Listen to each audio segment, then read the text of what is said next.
Hey everybody, I'm Berben, aka The Terrible Australian at supermarsy.com, and welcome to my video review of the sports comedy drama Eddie the Eagle.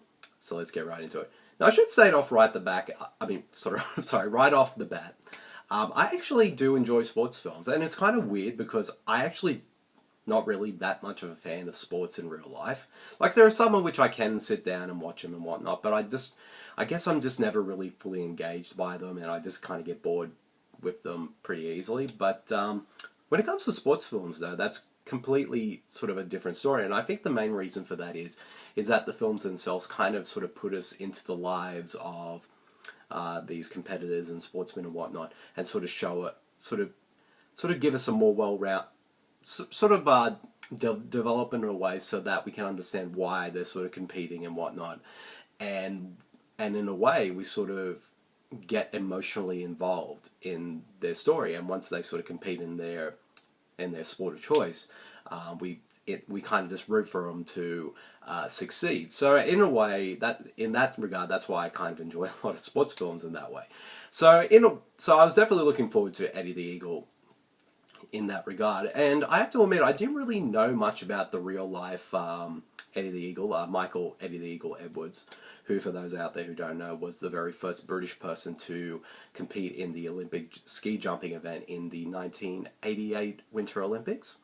So I didn't really know much about his story. So that in that way, like, that's one of the things I love about film, particularly films that are based on true stories, is that even if they do change stuff and whatnot in terms of sort of making it into a film, they kind of give us a bit of insight into the real life person as well. So in that regard, I thought this film did a really good job at that. And like, it's not to say that it doesn't have all the sort of cliches and tropes that we've seen in many, many sports films in the past. I mean, this film definitely has them, for sure.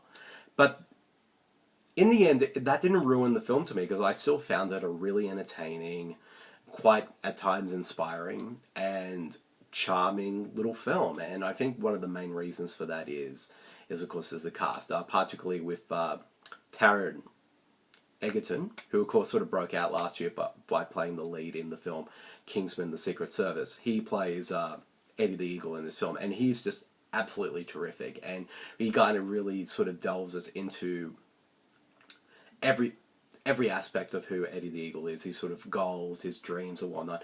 And it's really sort of that, even though he might not be the best sportsman in the world, but we can't help but feel for the guy, and we're sort of very charmed by him and his enthusiasm, and we want him to succeed, and to follow his dreams. And in that way, Taron Egerton does a really good job at sort of conveying that in this film.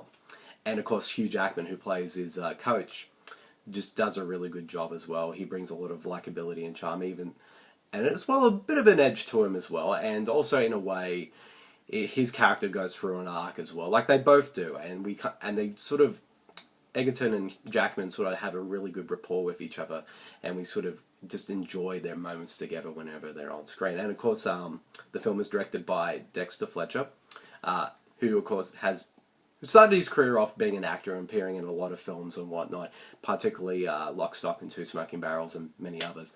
But he's sort of now making his name as a director. This is his third film as a director. He previously made Wild Bill, which was really good, and also the musical Sunshine on Leaf, which I also quite enjoyed as well. So this is without a doubt his best film as a director so far, and it's really well directed. It has a nice balance between having humor and drama without either being sort of too uneven or anything like that.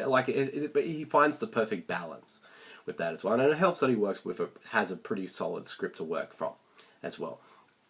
In terms of negatives, there are sort of the cliches. Like I said before, the film does have that sort of cliches and tropes that we've seen in other sports films before, and you kind of know exactly where the story is going to go and whatnot. And but at the end of the day, those didn't bother me too much, because to me they just sort of added to the film. So, and of course, another big one being that since it's kind of more sort of semi-autobiographical, a lot of sort of elements, especially because after when I saw the film, I sort of read up a bit more about Eddie the Eagle, and sort of sort of realizing that the film, there are a lot of things in the film that were made up, and I'm not sure to say how much, but Eddie the Eagle in an interview said about, he reckons that about at least 10 or 15% of this film is actually true, so take that as you will. But so in that regard, sort of, you know, inaccuracies and sort of changing real life events and whatnot, and particularly sort of creating characters who didn't exist. Like, for example,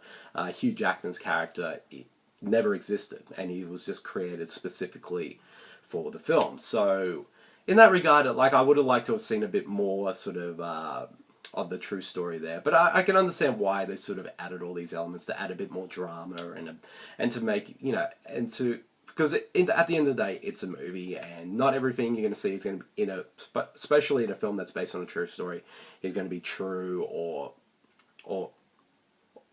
not everything. I mean, not everything's going to be true. So, in that regard, at the end of the day, did it succeed in entertaining me as a film? And I would say yes, it did. And so, in that regard, I think the film succeeded as a whole. So, yeah, that's it. If I had to rate Eddie the Eagle, I give it a solid 4 stars. I really enjoyed the film a lot, and I definitely would recommend everyone to check it out. And it's a perfect film for families as well. And a bit of a side note, a bit of trivia about this film.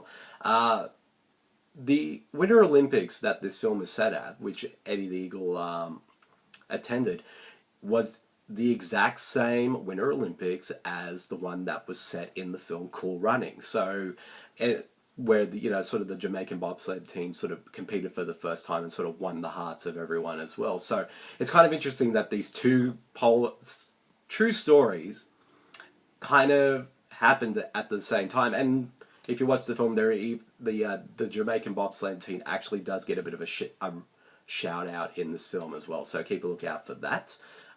Spoilers, sorry. But yeah, I really enjoyed Eddie the Eagle. 4 stars all the way, and I definitely recommend everyone to check it out. So yep, that's it. That's the end of my video review of Eddie the Eagle. I hope you guys all enjoyed it, and I'll see you all later. See you everyone. Bye.